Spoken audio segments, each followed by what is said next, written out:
Caminhos da reportagem de hoje veio até o Pará para contar como a população daqui está se preparando para decidir em um plebiscito se o estado deve ou não ser dividido em 3, criando também os estados de Tapajós e Carajás. A consulta pública é inédita. Será a primeira vez que uma decisão popular sobre a divisão de um estado brasileiro sai das urnas. Você vai ver quem é a favor e contra essa mudança, quais as possíveis vantagens e desvantagens, as diferenças regionais e os desafios que o Pará enfrenta. A floresta amazônica a perder de vista. A força dos rios, uma imensidão cercada pela diversidade de vida. A natureza foi generosa com essa terra, muito além do que os olhos podem ver. No subsolo está a maior concentração de minérios preciosos do planeta. O cenário exuberante inspira grandes projetos, mas também é fonte de conflitos. Tanta riqueza não significa qualidade de vida para a população. O Pará tem o 13º PIB, o Produto Interno Bruto do país, e é o 6º estado mais pobre. Quase metade dos 7.400.000 habitantes do estado vive abaixo da linha da pobreza, situação em que uma família recebe por mês até meio salário mínimo por pessoa. O Pará tem o 2º maior território do país, 1.200.000 quilômetros quadrados, atrás apenas do Amazonas. Em extensão, supera países como Angola na África. Tanto espaço e riquezas estão em jogo. Uma consulta pública que será feita pelo plebiscito do dia 11 de dezembro pode aprovar a divisão do estado em 3 partes, mudando o mapa do Brasil.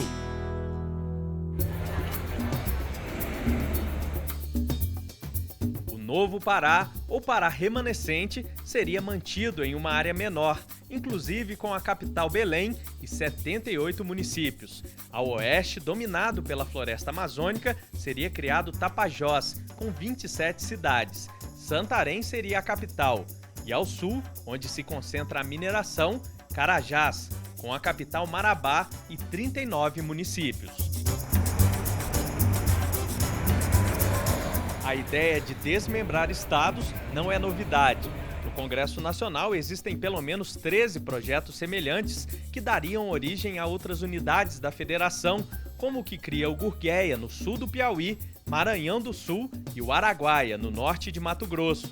O texto original da carta diz que os estados podem incorporar-se entre si, subdividir-se ou desmembrar-se para anexarem a outros, ou formarem novos estados ou territórios federais mediante a aprovação da população diretamente interessada, através de plebiscito e do Congresso Nacional por lei complementar. O Supremo Tribunal Federal deu a última palavra sobre quem deve participar do plebiscito. O STF interpretou a lei do plebiscito, que é uma lei geral, que não trata só do plebiscito, trata do plebiscito, do referendo, e assentou a constitucionalidade da lei quando diz que a população interessada é a população de todo o estado quando se trata de desmembramento de unidade da federação. Para entender melhor por que o Pará pode dar origem a outros estados, é preciso olhar para o passado. As primeiras divisões no território começaram poucos anos depois do descobrimento do Brasil. No início, eram 17 capitanias hereditárias, dominadas por famílias portuguesas que se instalaram no Brasil colônia. De lá para cá surgiram as províncias. Conflitos como a Inconfidência Mineira e a Guerra dos Emboabas redesenharam os mapas, criando São Paulo, Minas Gerais, Mato Grosso e Goiás. Novas divisões do território viriam para garantir a segurança das fronteiras do país. A partir da proclamação da República, surgiram as províncias, uma delas o Pará, que antes pertencia à capitania Grão-Pará, na região amazônica. A Constituição de 1988 promoveu a última mudança no mapa brasileiro, criando Tocantins. Dentre os 26 estados brasileiros e o Distrito Federal, representados nas estrelas da bandeira do Brasil, o Pará tem lugar de destaque, acima da frase ordem e progresso, uma posição conquistada por causa da grandeza do estado e que, com a divisão, pode ceder espaço a outras 2 irmãs. Como a gente viu na história, todas essas alterações tiveram motivos políticos, econômicos, sociais. Uma mudança dessas não significa apenas criar novas divisas no mapa, mas pode ser um bom começo saber se as pessoas que serão consultadas sobre a criação de Tapajós e Carajás estão por dentro do assunto. Nós preparamos esses 3 exemplos e, de propósito, 2 estão incorretos, com localizações e nomes trocados. Vamos ver quem acerta.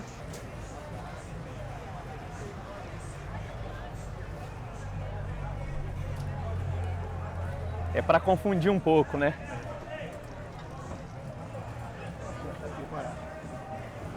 Esse aqui seria a divisão? Tem certeza? Mas não é desse jeito, não. O Pará está na localização errada aqui, ele está no sul. Ah, é? É. Esse daqui que tá certo para você? E o que a senhora acha? É esse também? Também, Tem certeza? eu acho. Absoluto. É. Deixa eu ver qual que é o correto. Esse aqui é o correto, ó. Será que ninguém sabe? Sobrou para os vizinhos do Amapá, bem informados sobre a polêmica. Aqui, ó. Sobre a divisão. Ó, tá vendo? A localização dos mapas. Qual deles? Pará, né? Como que vai ficar se dividir? Sei que o Pará vai ficar bem pequenininho. Então fica aquele último lá, o correto. Acho que esse aqui tá o correto. É, Tapajós é enorme. É esse aqui. Aqui é o Tapajós, Isso o Carajás e o Pará. Nós somos de todo Marabá. mundo de Tão lá de visitando Macapá, aqui, tão né? visitando, Eu acho que esse então aqui já fica viu. ótimo. Mas se for pro bem, pro desenvolvimento, eu acho que é bem-vindo. Você tá entendendo? Porque o grande problema é que de repente você vive numa extensão muito grande e você acaba se perdendo. Se for para trazer melhoria e qualidade de vida para o cidadão que está lá no sul, noroeste, norte do Pará, é bem-vindo. Agora, se for só para tirar de êxito político, de tirar alguma coisa, esse proveito para alguns, aí tem que repensar. O povo de Belém, do Pará, tem que repensar isso. Mas a maioria das pessoas entrevistadas na capital diz que é contra. Eu não concordo, eu acho, né? Se quer precisar de uma divisão dessa, como é que vai ficar o estado? Né? Vai dividir em 3. Aí que vai dar mais corrupção. Você concorda com essa divisão? Não, não concordo. Por quê? Porque eu acho que o que vai sentir mais, ser mais abalado vai ser a capital, né? Que a riqueza maior vem dessas regiões. Com a divisão, o Novo Pará ficaria com 17% de sua extensão e com 78 dos atuais 144 municípios. A população desceria de 7 milhões e 400 mil para cerca de 4 milhões e meio. Fomos ao movimentado mercado Ver o Peso para ouvir o paraense e apareceram argumentos de todos os tipos. Respeito da divisão do Pará, eu acho que é contraditório, principalmente porque se tratou de um projeto elaborado por um parlamentar que não é paraense. Ele não conhece a nossa realidade. Se nós perdermos isso aí, Belém vai ficar pior do que o Maranhão, cara. O mercado Ver o Peso vende 90 toneladas de peixe por dia, o que faz do Pará um dos líderes em pesca do Brasil. Garantia de emprego para muita gente.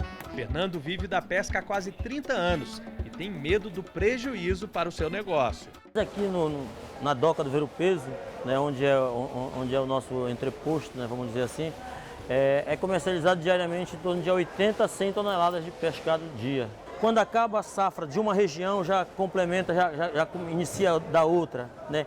Então, justamente, nunca falta peixe para nós aqui, justamente por causa disso.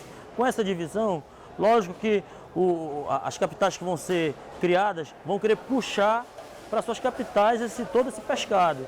Se você chegar aqui de manhã, você vai ter, sabe, a visão de quantas pessoas só aqui nessa parte aqui, né, trabalham diretamente em função do pescado, né? E esse pescado acaba gerando outros empregos indiretamente. A capital concentra mais da metade dos eleitores e tem gente que se mobiliza para levar o debate para as ruas. Alguns silenciosos, outros com muito barulho. O que você acha de dividir o estado do Pará? Bom dia. Sena ganha a vida fazendo publicidade em Belém. O movimento da maior feira livre da América Latina é um prato cheio para vender o peixe com sua moto sonorizada. Dividir o Pará, já que vai acontecer, muito paraense vai sofrer aqui, entendeu? Aí o cara diz, mas a gente quer saber de lá, quer saber aqui em Belém. A voz de cena desperta a atenção dos moradores da capital para a polêmica sobre a separação do estado. Eu fico triste que os governantes ficam dizendo que é para dividir o Pará, mas para que dividir? Só vai aumentar a despesa. Mas o barulho vem mesmo dos jingles lançados na internet, um deles de autoria do marqueteiro Duda Mendonça. O jingle sertanejo afirma que um dia todo filho cresce, um dia chega a hora da emancipação, mas que a família segue unida num só coração. E vão crescer um ajudando o outro, sem nunca esquecer, são todos irmãos. Os movimentos contrários à separação revidaram, usando o ritmo tipicamente paraense, o tecnobrega. Eu digo não e não, eu digo não e não, eu digo não e não, eu quero a união. O estudante Lucas Correia, de 17 anos, viu na internet uma chance de conscientizar os amigos. Começou em um blog. A repercussão acabou nas ruas, com uma marcha de 5.000 pessoas no centro de Belém. O que eu disse assim, temos que mobilizar, né? Se alguém não faz, eu como estudante tenho que fazer algo. Vou utilizar a ferramenta que eu já tenho em mãos, né? Que é um blog. Então eu criei um blog para o movimento em defesa do Pará. A democracia é feita disso, o povo, né? O poder do povo. Né? Então ele tem que participar. Aqui na questão do plebiscito nós mostramos para as autoridades que nós não queremos a divisão. Né? O povo tem que ser peça fundamental nesse processo como um todo. Ele juntou forças com outros estudantes que pretendem continuar promovendo a discussão entre os jovens. Eu vou participar dos movimentos, vou realizar debates na minha própria escola, debater com nossos professores, mobilizar a comunidade para conscientizar a população a se envolver com os assuntos da questão da divisão do nosso estado. É necessário haver essa mobilização, que o jovem ele leia, que ele participe mais. No meio da disputa, que deve esquentar ainda mais com a propaganda no rádio e na televisão, o geógrafo João Márcio Palheta defende uma discussão mais ampla. Ele avalia que, mais do que aprovar novos estados, a população deve conhecer melhor os motivos dessa divisão. Esse debate ele é muito frágil, porque ele não criou as pré-condições para que a sociedade pudesse dizer com firmeza, a maior parte dela, sou a favor ou sou contra. Os problemas do analfabetismo, da saúde, da falta de moradia, de estrada, eles não serão resolvidos de uma certa forma que contemple a sociedade como um todo. Então o discurso ele acaba sendo um discurso muito frágil da divisão. Por outro lado, a ideia de ficar o estado do Pará como está não pode. É necessário que a política ela se amplie para que chegue a essas pessoas. Né? Essa política, ao se ampliar para essas pessoas, talvez dê muito mais condições para no futuro a gente venha a discutir um sistema de divisão ou de fragmentação territorial do estado do Pará com mais propriedade. Daqui a pouco, vamos conhecer as outras duas regiões no Pará que podem se tornar os mais novos estados brasileiros, Tapajós e Carajás. As campanhas esquentam a polêmica e dividem opiniões.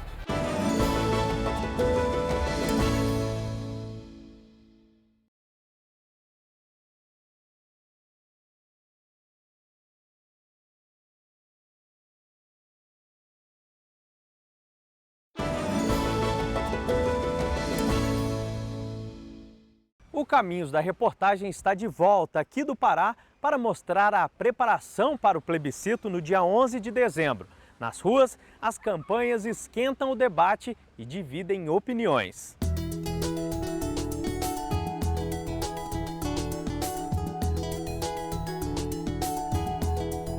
4.800.000 paraenses estão aptos a votar no plebiscito, que vai decidir se o Pará deve ser dividido em 3, criando também os estados de Tapajós e Carajás. A palavra tem origem no latim, plebiscito, que significa decreto do povo. A consulta é convocada antes da criação de uma norma, como se fosse uma eleição, mas com regras específicas. A região do Novo Pará tem a maioria do eleitorado, mais de 3 milhões de pessoas. Tapajós vem em seguida, com quase 800 mil eleitores. E depois Carajás, com quase 970 mil.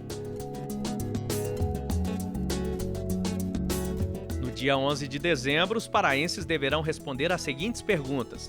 Você é a favor da divisão do estado do Pará para a criação do estado de Tapajós? E você é a favor da divisão do estado do Pará para a criação do estado de Carajás? Se houver falha na votação eletrônica, serão usadas cédulas de papel. Se o resultado for positivo, não significa ainda a criação dos 2 novos estados. Vai depender da edição de uma lei complementar pelo Congresso Nacional, que antes deve ouvir a manifestação da Assembleia Legislativa do Pará. A presidenta da República ainda pode vetar a proposta. Já se os eleitores disserem não ao desmembramento do Estado, o Congresso Nacional fica impedido de deliberar sobre o assunto. Todas as regras são estabelecidas pelo Tribunal Superior Eleitoral, que faz o controle de gastos, fixa a data limite para a prestação de contas. Serão 15 mil urnas em todo o estado. 300 delas funcionarão com baterias para permitir a transmissão dos dados via satélite. A segurança será reforçada por forças federais em 16 cidades do interior do Pará, a pedido da Justiça Eleitoral. Toda essa contabilidade deve custar 25 milhões de reais para os cofres públicos. Se a população a ser consultada, por exemplo, fosse apenas a de região da área que compreende o futuro estado do Tapajós, por exemplo, todo o estado do Carajás, esse custo seria menor. Mas como esse custo compreende todo o estado do Pará, então o custo é um pouco elevado, porque ele envolve uma série de gastos, desenvolvimento de programas, arranjamento de pessoal que participará do plebiscito, porque, em princípio, o próprio plebiscito em si ele funciona como se fosse uma eleição. Quanto à campanha, segue o modelo das disputas eleitorais para cargos políticos. São 4 frentes que funcionam como partidos, 2 contra a divisão do Estado e 2 a favor. O limite de gastos de cada frente é de 10 milhões de reais. Além da propaganda eleitoral gratuita das frentes, o TSE criou uma propaganda institucional para esclarecer o eleitor do Pará e informar a população brasileira sobre a consulta pública. O plebiscito é para saber a sua opinião sobre a proposta de divisão do Pará com a finalidade de criar 2 outros estados. De Belém, no norte, seguimos rumo ao oeste do estado, para Santarém, cidade de 300 mil habitantes, cotada para ser a capital de Tapajós. A região tem vocação para o agronegócio e o extrativismo, além de possuir um forte apelo turístico. Convite ao descanso e ao lazer. Na orla da cidade, o encontro dos rios Tapajós e Amazonas fazem um espetáculo. A força das águas barrentas que vêm da floresta encontram com o azul límpido. A região possui 100 quilômetros de praias. Entre as mais famosas está Alter do Chão, a 35 quilômetros de Santarém. A vila, conhecida como Caribe brasileiro, tem fama internacional. Foi eleita pelo jornal inglês The Guardian como a praia de água doce mais linda do mundo. Um remanso que só sai dessa tranquilidade quando chega a festa do Sairé, a competição dos botos tucuxi cor-de-rosa, homenageados em um desfile de fantasias, que encenam a morte e ressurreição desses personagens do folclore.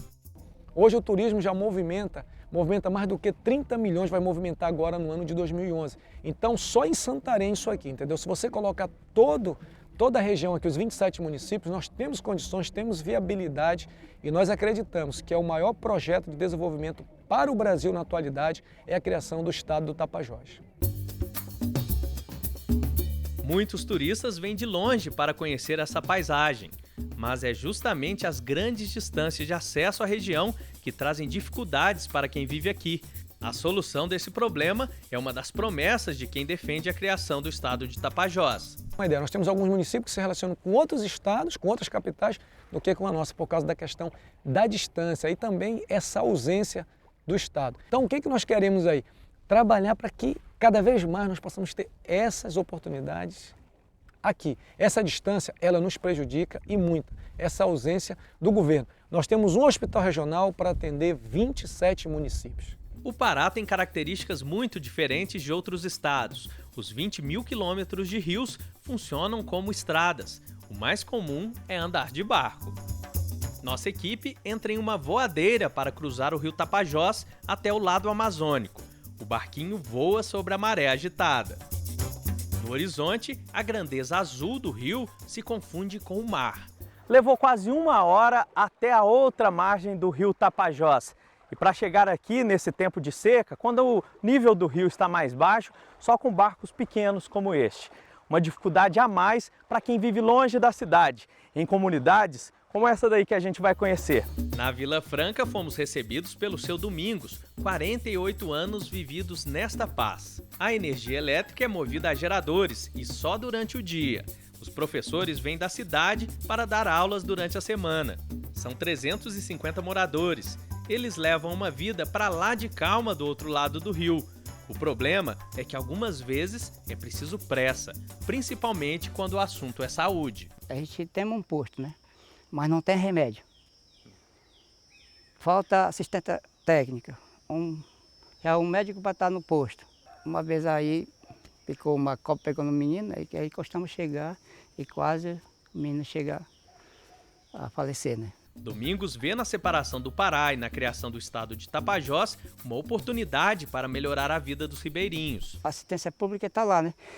Aí eu aqui da comunidade que tem que pressionar a assistência pública para poder chegar. Se dividir o estado, ele diz que favorece mais para o pessoal das comunidades, ribeirinho, né? Que aí tem mais recurso para jogar mais as coisas para a comunidade. Sobre escola, sobre saúde. Nos despedimos da Vila Franca e desembarcamos onde os negócios vão de vento em popa, no Porto de Santarém. 1.800.000 toneladas de mercadorias circulam por ano nessas docas. A soja é o carro-chefe e atraiu a presença de multinacionais do agronegócio. Daqui também partem madeira, combustível, mas o que torna esse porto estratégico é a localização. Apesar de estar em um rio, consegue receber grandes navios, como se estivesse em alto mar. Isso facilita, você pode programar para qualquer época do ano uma operação do navio. Nós temos recebido o navio Panamax aqui de 50.000 toneladas. A nossa próxima parada é em Altamira, maior município do país, com 160.000 quilômetros quadrados. A cidade é cortada pela inacabada rodovia transamazônica e recebe as águas do rio Xingu, um poderoso manancial que nasce no Mato Grosso e deságua na foz do rio Amazonas. Por onde passa, é a principal fonte de renda e alimentação para 25.000 indígenas e ribeirinhos. Seu Edinaldo se orgulha de tirar dessas águas o sustento da família. Nossa sobrevivência da pesca, nós ainda garantimos o sustento da nossa família. É meio escasso, mas ainda garante. Mas aí quando vinha cheio negócio de barragem, acabou totalmente.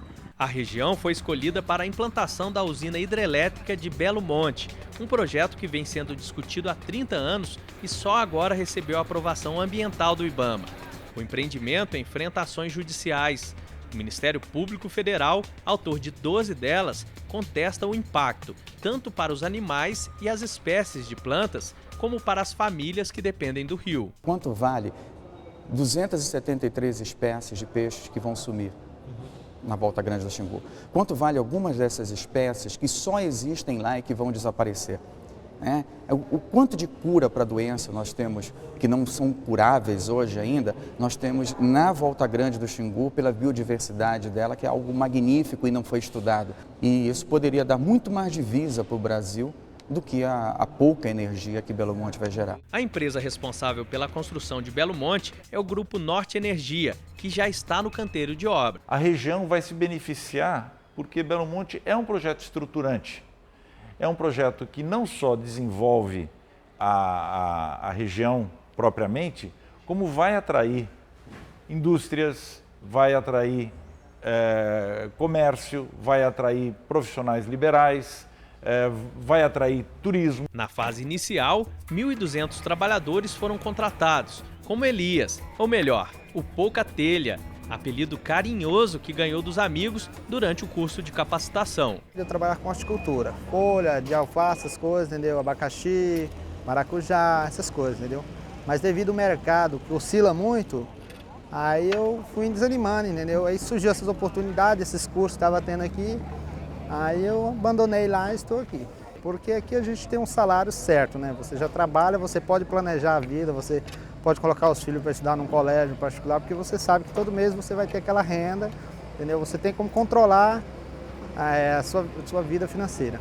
Belo Monte vai ser a terceira maior represa do mundo, atrás apenas da hidrelétrica de Três Gargantas na China e da binacional Itaipu, gerenciada por Brasil e Paraguai. Serão investidos 26 bilhões de reais na obra, que deve ser concluída em 10 anos. Mas a promessa de desenvolvimento para a região ainda encontra resistência. Uma semana depois da visita da nossa equipe à região, em um protesto pacífico, povos indígenas bloquearam a Transamazônica, na via de acesso ao canteiro. O movimento Xingu Vivo para Sempre aponta uma série de falhas no projeto e pede a paralisação da obra. Um projeto que está sendo construído de cima para baixo. Todo o processo foi feito dessa forma, desconsiderando as populações indígenas. E o que se passa para nós são só coisas boas que poderão acontecer e, na prática, nada tem sido efetivado. Enquanto a polêmica não se desfaz, sobram incertezas para os moradores das áreas de risco de Altamira, que podem desaparecer depois da barragem. Fagno se mudou para esta casa de palafita em um bairro da periferia, conhecido como Invasão dos Padres, onde depois de uma reforma ele pretende montar a própria oficina. Porque para mim, eu sei onde é que eu moro mesmo, né? E com essa barragem não sei nem para onde é que a gente vai, porque o pessoal só fala que vai ser indenizado e a gente não vê para onde é que a gente vai. Por isso que eu fico assim nessa. Peguei no jornal ontem que diz que o pessoal aqui vai ser indenizado em 8 mil reais. As casinhas, tá entendendo? 8 mil reais aqui eu dispenso direto na minha casa. Direto. Nossa viagem segue até a terceira região do Pará, candidata a se tornar um novo estado brasileiro, Carajás. Marabá, de 233 mil habitantes, é a mais cotada para ganhar o título de capital. O nome tem origem indígena, Maiabá, que significa filho do estrangeiro. Cai como uma luva. Apenas 11% das pessoas que vivem aqui são naturais do Pará. A maioria veio de outros estados. O Carajás está muito mais ligado ao processo da fronteira com o Maranhão, da fronteira com Goiás, com Tocantins e o Mato Grosso, em razão da entrada dos grandes projetos, da dinâmica da Estrada de Ferro Carajás, que impulsionou, a partir da década de 80, a migração para essa região. Os grandes projetos atraem um conjunto considerável de migração e isso faz com que a gente tem uma dinâmica ali muito diferente da do Tapajós, que está ligado muito mais ao rio, está ligado a dinâmicas modernas, mas muito mais ligada ao rio. Zé Dudu é um exemplo de quem veio de fora. Chegou ainda criança com a família goiana e nunca mais deixou Marabá. Já fez de tudo por aqui. Muito trabalho. Não adianta você querer achar que vem para um lugar rico, um lugar onde o dinheiro corre, que você vai ficar à toa e que o dinheiro vai cair na sua mão, que não vem não. Você tem que vir com coragem para trabalhar. Eu tive um atacado de secos e molhados, tive uma serraria, tive um pet shopping, já fui bicheiro do Jogo do Bicho, já fui oficial de justiça, você vê o disparate, né? O contrário. Hoje ele escreve um blog de notícias e promove o debate sobre o plebiscito, um dos temas mais comentados. A notícia da divisão é uma notícia que traz muitos leitores e traz muitos comentários e fomenta muito a discussão. Isso é interessante. O blog sem discussão ele não é um blog de sucesso. Um grupo de mulheres levanta a questão do plebiscito no corpo a corpo em bairros da periferia. Muita gente nem sabia da consulta pública. É muito grande o Pará. Então, dividindo em 3, vai ficar muito fácil para os governantes trabalhar. Forma de Tocantins, é como Tocantins está, né? A poeira castiga os moradores, enquanto falta atendimento médico, tratamento de esgoto. A população reclama da pequena presença do Estado. O problema é que muita gente ainda depende de outras regiões para ter acesso a serviços públicos que não encontram aqui. Falta asfaltar as ruas, né? Esgotos, que às vezes a gente tem uns córregozinho ali que toda a lixeira é jogado naquele córrego ali. Não tem esgoto, às vezes quando chove inunda as casas, né? A pessoa tem dificuldade até para caminhar mesmo aqui, quando chove. Ali mais embaixo ali você está com transporte, não desce, né? Fica muito dependioso, né, no inverno. É o caso da dona Lucimar, esposa do seu Domingos. Para tratar a dor na coluna, ela teve que buscar solução em Teresina, no Piauí. Se tratar lá é melhor, tem os melhores médicos também, né? Somente para o meu problema que é ortopedista, né? Marabá tem um grave problema de segurança pública que pode se destacar ainda mais se for criado o novo estado de Carajás. A cidade vai ser a capital mais violenta do país. Segundo o mapa da violência feito pelo Ministério da Justiça, em um ano foram registrados 250 homicídios entre uma população de 200 mil pessoas. Média aproximada de um assassinato a cada 36 horas, o que é 10 vezes maior do que a média de São Paulo e 4 vezes superior à do Rio de Janeiro. Segundo um levantamento da Pastoral da Terra, órgão da Igreja Católica, conflitos agrários levaram à morte de 1.580 pessoas nos últimos 25 anos na região norte. 408 assassinatos ocorreram no Pará e a maioria ainda espera uma decisão judicial. A violência, infelizmente, ela tem sido parte, da história dessa região e desse estado. Contra as populações que residem aqui, populações indígenas, populações ribeirinhas, remanescentes de quilombo, poceiros que têm suas terras invadidas por grandes projetos, por setores ligados a madeireiros, a pecuaristas, e isso cria uma situação de violência muito grave contra essas populações. Seguimos viagem para o sul de Carajás, caminho cheio de estradas mal conservadas, onde encontramos o que traz fama para a região, a riqueza do solo, que guarda a maior reserva de minérios do mundo, onde fica a Serra Pelada. No meio do caminho, uma parada no lugar onde a disputa pela terra provocou um dos episódios mais violentos depois da ditadura militar, que ficou conhecido como o Massacre em Eldorado dos Carajás. O episódio ocorreu num confronto com a polícia militar em 1996. 19 trabalhadores sem terra foram mortos e 70 ficaram feridos. Os troncos de castanheira representam cada uma das vítimas.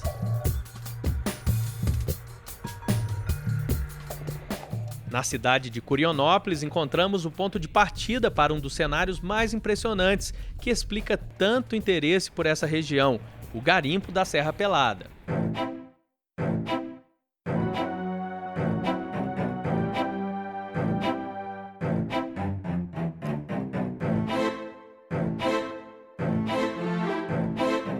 Da herança do garimpo do ouro, restou a pequena vila, que parece ter parado no tempo. Seu Branquinho foi um dos migrantes que chegaram na década de 80 em busca da fortuna. O interesse meu é o interesse de todos.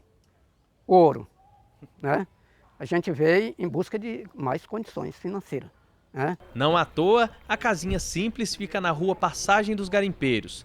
Aos 64 anos, mantém vivas as lembranças dos dias que viveu do garimpo e registra as novidades da vila. A gente conserva porque os garimpeiros ficaram velhos.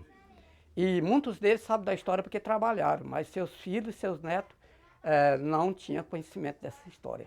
E hoje, para mais de 80% dos filhos dos garimpeiros e netos dos garimpeiros já conhecem a história de Serra Pelada através do trabalho de Zé Branquinho. Subimos a serra em direção à antiga mina que já foi um grande formigueiro de gente na montanha recortada pelo garimpo. Agora existe um lago de 100 metros de profundidade. Este cenário não lembra em nada o movimento que houve aqui na década de 80. A Serra Pelada foi o maior lugar do mundo de extração de ouro a céu aberto. No auge, 80 mil garimpeiros retiraram mais de 30 toneladas do metal precioso. E debaixo dessas águas calmas ainda há muito a ser explorado.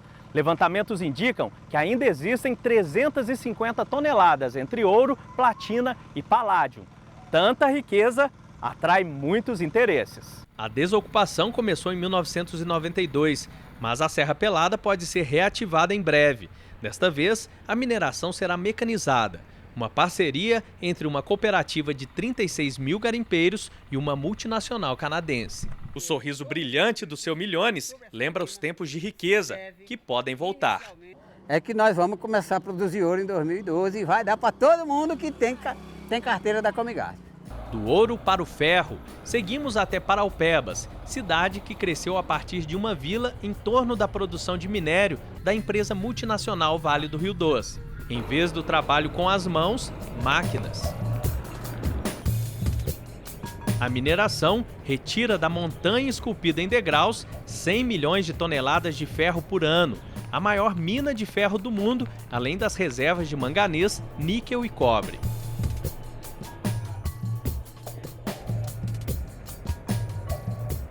O complexo da Vale é cercado por 6 unidades de conservação em 1.200.000 hectares da floresta amazônica. Se destaca a unidade da floresta de Carajás, um santuário de preservação de centenas de espécies.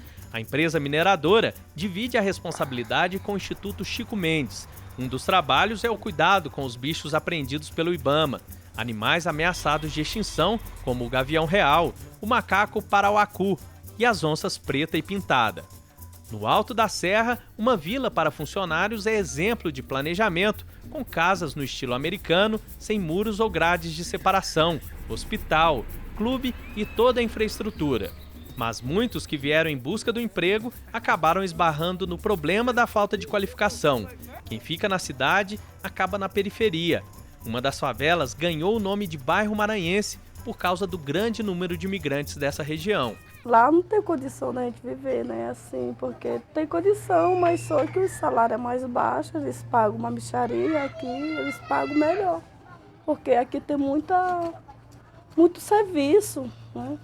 Não falta emprego? Não falta emprego, sou velho e desempregado, quem quiser, quem não quiser que procure, que ache. Também chegam moradores do próprio Pará, com a esperança de uma boa colocação no mercado. Eu vim para cá em busca de melhoria, né? Até porque a gente tem uma estrutura em Belém, só que com o passar dos tempos, ao longo dos anos, nós precisamos de nós mesmos ter uma estrutura, possuir uma casa, um carro, uma moto. E em Belém dá, só que aqui a proposta de emprego é mais grande, é maior. O interesse pelo plebiscito movimentou o cartório eleitoral da cidade. A procura mais do que dobrou. Muita gente apareceu para regularizar o título e participar da consulta pública. Por conta desse aumento, né, da demanda, houve uma inspeção da corregedoria aqui em Parauapebas, em alguns outros municípios também, justamente para tentar averiguar se estava sendo feito tudo de acordo com a resolução, com a legislação eleitoral, saber se de repente haveria algum indício de fraude na comprovação do domicílio e tudo mais, mas eles vieram e realmente deu tudo certo, estava tudo dentro do esperado. Daqui a pouco, o que dizem os especialistas sobre a divisão do Pará? A criação de 2 novos estados pode trazer prejuízo ou desenvolvimento. A gente volta já.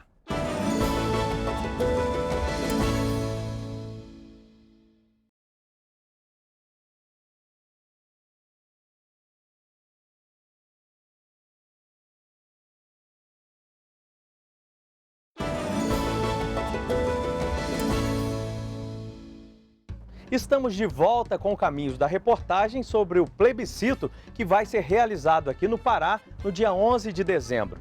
A população vai decidir por meio do voto se devem ser criados 2 novos estados brasileiros, Tapajós e Carajás. Será que dividir o Pará vai trazer solução para problemas antigos?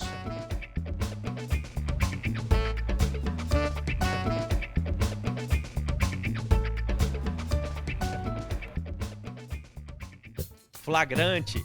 Este caminhão sem placa e com documentação irregular foi surpreendido transportando toras de estopeiro, avaliadas em R$10 mil.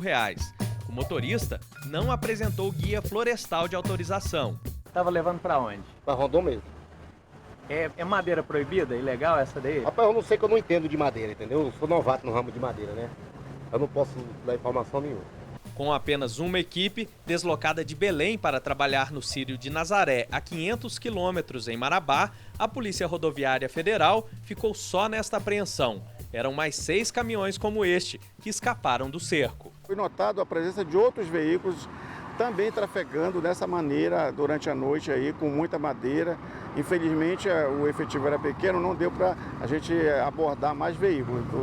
Houve, inclusive, até fuga de um outro que nós não conseguimos identificar. A retirada da madeira se soma a outros problemas que seguem por gerações, como a exploração de trabalhadores rurais e os conflitos agrários. Depois do massacre de Carajás, onde 19 trabalhadores sem terra foram mortos em um confronto com a polícia militar, ocorreram mais 212 mortes no campo. Segundo a Comissão Pastoral da Terra, o Pará também registra o maior número de casos de trabalho escravo.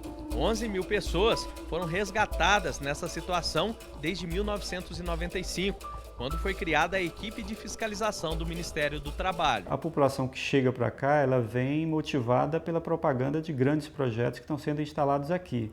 Projetos de mineração, projetos de construção de hidrelétricas, hidrovias, ferrovias, e todos esses projetos vêm acompanhados de um pacote de propaganda muito forte, de geração de emprego, de crescimento econômico, de desenvolvimento.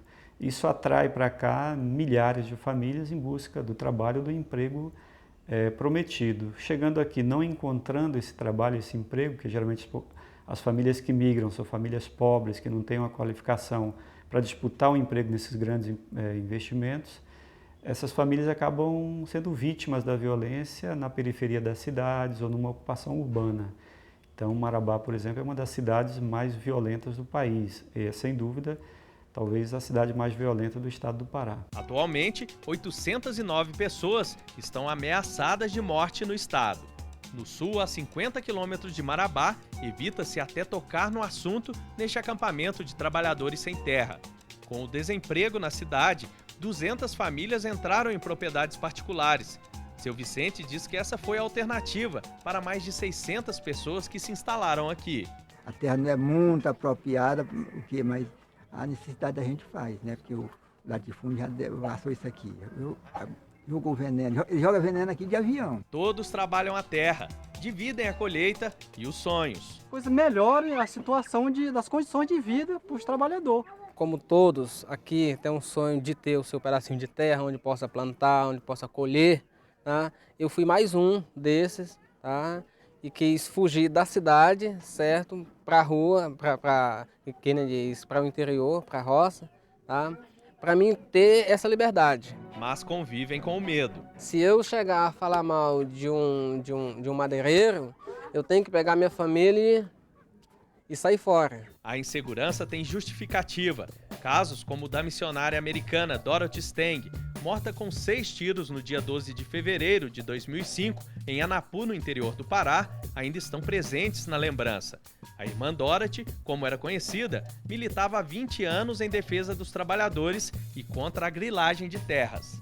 A preocupação em levar desenvolvimento à região amazônica atraiu grandes investimentos ao longo dos anos. A rodovia Transamazônica abriu os caminhos. Veio a Corrida do Ouro, com milhares de migrantes, e a força dos rios, que favorece a instalação de usinas hidrelétricas, trouxe empreendimentos que criaram expectativa de crescimento, mas também despertaram reações de grupos ligados à defesa do meio ambiente.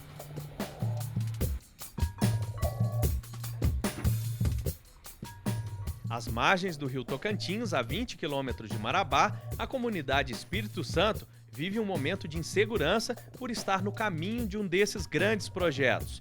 Se for autorizada, a barragem de Marabá irá inundar toda a vila, obrigando a saída de pessoas que chegaram aqui há 80 anos. Gera uma revolta muito grande, porque nós temos aqui nosso sossego, né? Temos a nossa tranquilidade, podemos sair para pescar um final de semana, pescar, outros que vivem da pesca, pode ir qualquer hora para o rio pescar. Aí a pessoa vai, depois que eles fizerem a barragem aqui, são não sei quantos quilômetros que você pode pescar depois da barragem. Então vai acabar a vida de muitas pessoas. São mais de 100 famílias que vivem da pesca, vivem da agricultura de subsistência, vivem do extrativismo e que mantêm uma qualidade de vida muito boa. Se sair a barragem, não se sabe para onde que vão, né? O que a gente tem certeza é que as indenizações não dão conta de pagar aquilo que deveria ser pago e as famílias vão ter que se deslocar para o perímetro urbano de Marabá, onde a violência instaurada na cidade não condiz com a realidade que as famílias estão vivendo aqui nessa tranquilidade. A proposta de consulta popular para decidir sobre a divisão do Pará é nova. Problemas como o da comunidade Espírito Santo são antigos. Tornar 2 regiões independentes pode ajudar a resolver esses desafios? No campo político, a mudança vai aumentar o número de deputados, senadores e governadores. Será preciso criar 61 novas vagas nas esferas federal e estadual, o que multiplica os gastos com a máquina pública e provoca uma redistribuição de recursos em todos os estados brasileiros. Deixaremos de ser 27 estados para nos transformarmos em 29. Isso tem uma série de implicações, como fundo de participação, distribuição, criação de municípios, criação de despesas para a União, como criação de tributos tribunais federais nessa área, assembleias legislativas, legislativo, judiciário, executivo, forças policiais, quer dizer, toda uma série de infraestrutura deve ser introduzida nessas duas regiões. O cientista político Roberto Correia, da Universidade Federal do Pará, acredita que a mudança vai favorecer candidatos das novas regiões, que hoje disputam eleitores de todo o estado.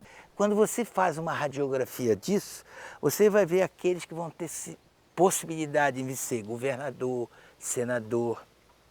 Os que não se elegeram passam a se eleger. Então isso tudo à custa de quê? Do contribuinte, do cidadão que demanda, seja em Belém, em Paraopebas ou em Santarém, em Altamira, estão demandando o quê? Educação, saúde, segurança, cultura, lazer. A cesta básica da cidadania. Este geógrafo defende que primeiro é preciso enfrentar os velhos problemas com uma gestão que administre melhor os recursos. Essa política pequena que não chega a regiões mais distantes é a mesma política pequena que não chega a 200, 400, 1 quilômetro, 2 quilômetros daqui da região que nós estamos. Para este deputado do Pará, a mudança vai aumentar a representatividade na região norte, o que pode levar mais presença do estado em regiões isoladas. Porque hoje os que são contra só analisam o custo, não analisam o benefício. E o benefício, qual é o benefício? É exatamente fazer com que aquela região possa ter faculdades, possa ter hospitais, possa ter rodovias, possa ter segurança pública melhor, enfim, possa refletir no social. A controvérsia é grande. O exemplo da divisão de Goiás com a criação do Tocantins é usado por quem é a favor da divisão. Quem perlustra o estado do Tocantins vê cidades bem arrumadas, vê asfalto em toda parte, vê hospitais, universidades, enfim, vê uma infraestrutura que nós precisamos para a região sul e sudeste do Pará. Tocantins, na época, recebeu o que significa hoje quase 700 milhões de reais. O retorno teria vindo com a expansão da educação, malha viária e outros serviços. Já especialistas contrários dizem que Tapajós e Carajás vão dar prejuízo. Porque o estado do Pará perderia suas receitas correspondentes àquelas regiões e não iria conseguir cortar despesas na mesma proporção. Então o estado do Pará, o remanescente do estado do Pará, também ficaria em situação financeiramente precária. Ninguém pode afirmar com garantia, com certeza, que Tocantins cresceu porque dividiu. Você pegar os estados vizinhos, Bahia, o norte de Goiás, etc., eles também cresceram, e em algumas dessas regiões cresceram mais do que o Tocantins. Então, não é possível você afirmar que ao dividir, esse estado vai crescer mais do que cresceria antes. O economista Rogério Boeri, do IPEA, Instituto de Pesquisa Econômica Aplicada, calcula que os novos estados seriam inviáveis. Juntos, eles teriam um déficit de quase 2 bilhões de reais por ano para arcar com as novas estruturas de administração pública. Uma previsão difícil para o cenário mundial que exige corte de gastos no país. A soma de toda a riqueza produzida no estado, o produto interno bruto, foi de 58 bilhões e meio em 2008. E o gasto com a manutenção da máquina pública foi de 16%, o que já é acima da média nacional de 12,7%. Segundo o economista, Tapajós já nasceria com gastos de até 51% para manter a estrutura pública. Carajás consumiria 23%. Informação. Essa é a palavra-chave para que o paraense tenha consciência na hora de votar. Para o ambientalista Gilberto Rocha, houve pouco tempo para a discussão sobre as prioridades do Pará. Esse debate deve ir além do resultado do plebiscito. Porque a criação de uma unidade política administrativa deveria ser fundada em primeira instância, essa é a discussão que o Congresso Nacional deveria fazer, não é? E não perguntar para a população sim ou não, mas saber, em primeiro lugar, se essa unidade política administrativa vai atender os interesses da população. Não é? Praticamente o que a gente observa é que o interesse da população ele fica, né, expresso e fica expresso na esperança do povo. Todos concordam com um ponto. Entre o sim e o não para dividir está o desejo de elevar a qualidade de vida dos paraenses. Gente que está acostumada a vencer grandes desafios e que quer mudar, mas para melhor. Eu acredito que se dividir, a população das regiões de Tapajós e de Carajás terão algum benefício, porque vai entrar mais dinheiro federal ali, vai melhorar. O meu ponto é que isso se dará a um custo muito elevado para a Federação Brasileira. Será que dividindo nós teremos? E será que ao manter nós vamos conseguir ampliar esse recurso para essa sociedade? Então esse é o debate que tem que estar na pauta. Que sociedade nós queremos projetar para o futuro no estado do Pará a partir dela ser condutora dos recursos que ela tem no território e que ela use esse recurso a seu próprio favor. Esse eu acho que é a grande lição que os políticos deverão ter para o futuro, como transformar o estado num estado potencialmente importante para a nação, mas importante não só em termos econômicos de exportação, mas que essa exportação seja transformada em qualidade de vida para que a população use o rio, use a floresta, use as jazidas, use a própria condição que ela tem no estado do Pará como uma forma de garantir a sua cidadania. Então, para aquele jovem que está lá em Marabá, em Santarém, ou município do Oeste do Pará, que leia, converse conosco, converse comigo pelo Facebook, vamos debater. Esse é o momento, não é um momento de brigar, de acusações, de vaiar ninguém, não. É o momento de debatermos. Hoje estamos escrevendo o que estará amanhã nos livros de história do Pará.